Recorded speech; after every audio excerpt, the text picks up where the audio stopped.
আসসালামু আলাইকুম ওরহমতুল্লাহি ওবরাকাতুহ। বিসমিল্লাহির রহমানির রহিম। আলহামদুলিল্লাহি রাব্বিল আলামিন ওয়াল আকিবাতু লিল মুত্তাকিন ওয়াসসালাতু ওয়াসসালামু আলা নাবিয়্যিহি মুহাম্মাদিন ওয়া আলিহি ওয়া আসহাবিহি আজমাইন, আম্মা বাদ। সম্মানিত দিনদার ভাই বোনেরা, আজ আমি আপনাদের জন্য অত্যন্ত চমৎকার একটা ভিডিও নিয়ে হাজির হয়েছি। বন্ধুরা, আমার অনেক দিন পর্যন্ত আমার বেশ কিছু তরুণ ও যুবক বন্ধু তাদের শুকিয়ে যাওয়া লিঙ্গটাকে কিভাবে মোটা তাজা করবেন, শক্ত করবেন, বড় করবেন, এই জন্যে একটা ভালো তদবির দেওয়ার জন্য বলেছেন। বন্ধুরা, আমার লিঙ্গ মোটা তাজা বা শক্ত করার জন্যে আমি বেশ কিছু ভিডিওর মধ্যে বেশ কিছু গাছড়ার কথা বলেছি, কিন্তু আমার বেশ কিছু তরুণ ও যুবকেরা বলেছেন যে ওই সমস্ত গাছড়াগুলো কিছুটা দুর্লভ হওয়ায় তারা সংগ্রহ করতে পারছেন না, তাই তারা একটা ভালো তদবির চেয়েছেন। তো বন্ধুরা আমার, আজ আপনারা আমার ডান হাতে যে কিতাবটি দেখতে পাচ্ছেন, এই কিতাবের মধ্যে সেরকমই একটা তদবির পেয়েছি এবং বেশ কিছু বন্ধুর উপরে এটা প্রয়োগ করে তারা যেটা বলেছেন যে আলহামদুলিল্লাহ তাদের লিঙ্গটা আগের থেকে অনেকটা শক্ত, মোটা এবং বড় হয়েছে। এটা তাদের কথা। তো বন্ধুরা আমার, আমি সেই বিশ্বাসে, সেই আস্থায় আজকে আপনাদের সামনে এই কিতাব থেকে সরাসরি পড়ে শোনাবো যে কী পদ্ধতিতে আসলেই লিঙ্গটাকে শক্ত, মোটা বা বড় করা যায়। বন্ধুরা আমার, এখানে অনেকগুলো পদ্ধতি বলা হয়েছে। কিছু কিছু পদ্ধতি আমার কাছে অনেক জটিল মনে হয়েছে, সেজন্য সেগুলো এড়িয়ে গেলাম। যে সহজ পদ্ধতিগুলো এখানে বর্ণিত হয়েছে, ক্রমান্বয়ে আমি আমার চ্যানেলগুলোর মধ্যে সেই ভিডিওগুলো দিব। আজ এখান থেকে একটা অত্যন্ত সহজ পদ্ধতি আপনাদের শেখাবো, ইনশাল্লাহ এটি আপনাদের ক্ষেত্রেও অন্যান্য বন্ধুদের মতো কাজে দেবে। তো বন্ধুরা আমার, কথা না বাড়িয়ে সরাসরি এই কিতাব থেকে আপনাদের পড়ে শোনাবো যে সত্যিকার অর্থেই যাদের লিঙ্গ ছোট হয়ে গেছে হস্তমৈথুন অথবা অন্য কোনো রোগের কারণে, অথবা যে কোনো কারণে লিঙ্গের রগগুলো শুকিয়ে গেছে, লিঙ্গ শক্ত হয় না, মোটা তাজা হয় না, তাদের ক্ষেত্রে এই জিনিসটি অনেক কাজে লাগবে। বন্ধুরা আমার, এই কিতাবের 616 নম্বর পৃষ্ঠার মধ্যে এই জিনিসটি এসেছে, পুরুষাঙ্গ মোটা ও শক্ত হওয়ার ঔষধ। একটি মোরগের 2টি বিচি শিলে পিষিয়া খাঁটি সরিষার তৈলের সাথে মিশিয়ে 7 দিন পর্যন্ত কিছু সময় করে লিঙ্গ ওই তেলের মধ্যে ভিজিয়ে রাখলে লিঙ্গ মোটা তাজা হবে। এখানে আমি একটু সুন্দর করে বুঝিয়ে দিচ্ছি। একটা মোরগের, সেই মোরগের 2টো বিচি আপনি সংগ্রহ করবেন। মোরগ জবাই হলে বিচি 2টো আপনি সংগ্রহ করবেন।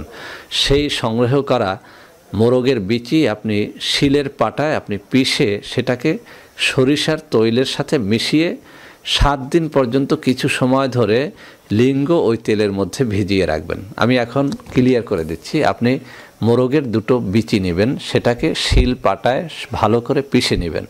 এরপরে খাঁটি সরিষার তেলের সাথে এই মোরগের বিচিটা, এই যে পিষে যাওয়া বিচিটা আপনি সুন্দর করে মিশিয়ে নেবেন।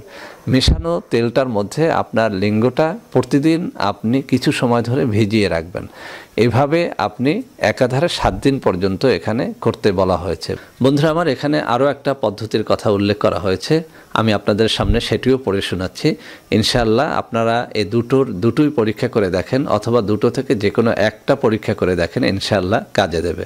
বন্ধুরা আমার, এখানে বলা হয়েছে মধু, সন্ধব লবণ, পায়রার তাজা বিষ্ঠা একত্রে পিষে পুরুষাঙ্গে লেপ দিলে ও আশেপাশে মর্দন করলে পুরুষাঙ্গ খুব শক্ত ও বড় হয়, এতে রতি শক্তিও বৃদ্ধি হয়। তো বন্ধুরা আমার, 3টা জিনিসের কথা বলা হয়েছে। খাঁটি মধু আপনাকে নিতে হবে, সন্ধব লবণ, এটা মুদি দোকানে পেয়ে যাবেন, এই সন্ধব লবণ নিতে হবে। পায়রার তাজা বিষ্ঠা, এই যে কবুতর, সেই কবুতরের মধ্যে যেটা পুরুষ, সেই পুরুষ কবুতরের তাজা পায়খানা অর্থাৎ বিষটা, এই 3টা জিনিস আপনাকে মিশিয়ে নিতে হবে। এরপরে এই জিনিসটা আপনার পুরুষাঙ্গের মধ্যে লেপন করতে হবে। তো বন্ধুরা আমার, এখানে কোনো দিন উল্লেখ করা হয় নাই, বলা হয়েছে কয়েকদিন পর্যন্ত এটা লেপন করলে পুরুষাঙ্গ খুব শক্ত ও বড় হয়, এতে রতি শক্তিও বৃদ্ধি হয়, অর্থাৎ সহবাসের শক্তিটাও কিন্তু এর মাধ্যমে বৃদ্ধি হয়। তো বন্ধুরা আমার, যাদের লিঙ্গ আসলেই শক্ত হয় না বা আগে শক্ত হতো এখন আর হয় না, অথবা যাদের লিঙ্গটা আগে মোটা ছিল হস্তমৈথুন অথবা অন্য কোনো রোগের কারণে সেটা অনেক চিকন হয়ে গেছে, বিশেষ করে হস্তমৈথুন করতে করতে যাদের এই যে লিঙ্গের ভেতরে রগগুলো শুকিয়ে গেছে, চিকন হয়ে গেছে, তাদেরকে বলবো এই 2টো পদ্ধতির 2টোই আপনি আপনার লিঙ্গের উপরে প্রয়োগ করেন। আমি সবসময় বলেছি যে এই কিতাবটির মধ্যে যত আমল রয়েছে সবগুলোই কিন্তু অনেক অনেক পরীক্ষিত, অনেক কার্যকরী। অতএব বন্ধুরা আমার, যারা তাদের লিঙ্গটাকে মোটা করতে চান, তাজা করতে চান, তারা এদিক সেদিক কোনো প্রতারকের খপ্পরে না পড়ে এই সমস্ত দামি বিশ্বস্ত কিতাব থেকে যে সমস্ত ভেষজ আমরা শেয়ার করে থাকি, অত্যন্ত আস্থার সাথে সেগুলো আপনারা ব্যবহার করেন, ইনশাআল্লাহ ফল পাবেন। তো বন্ধুরা আমার, আশা করি যাদের এই সমস্ত রোগ রয়েছে, আজকের এই ভিডিওটি তাদের জন্য অত্যন্ত কাজে দেবে। বন্ধুরা আমার, ভিডিওটি ভালো লাগলে লাইক করবেন, কমেন্ট করবেন, শেয়ার করবেন। বন্ধুরা আমার, আপনাদের মধ্যে অনেকেই আমাদের প্রোডাক্ট ক্রয় করতে গিয়ে প্রতারিত হচ্ছেন। সেজন্য এখন কিছু নম্বর আমি মুখে পড়ে শোনাবো। এই সব নম্বরে প্রোডাক্ট অর্ডার করলে আপনারা ইনশাআল্লাহ প্রতারিত হবেন না। 01335096001, 01335096002, 01335096003, 01335096004, 01335096005, 01335096006। এছাড়াও বন্ধুরা আমার, আমাদের একটা হটলাইন নম্বর রয়েছে। এই নম্বরটি 24 ঘন্টা আপনারা খোলা পাবেন, 09647450450। বন্ধুরা আমার, এছাড়াও সারা বাংলাদেশের সবকটা অফিসের নম্বর এখন আমি হাতে তুলে ধরে দেখিয়ে দিচ্ছি। এই সব নম্বরেও আপনারা প্রোডাক্ট অর্ডার করলে প্রতারিত হবেন না ইনশাআল্লাহ।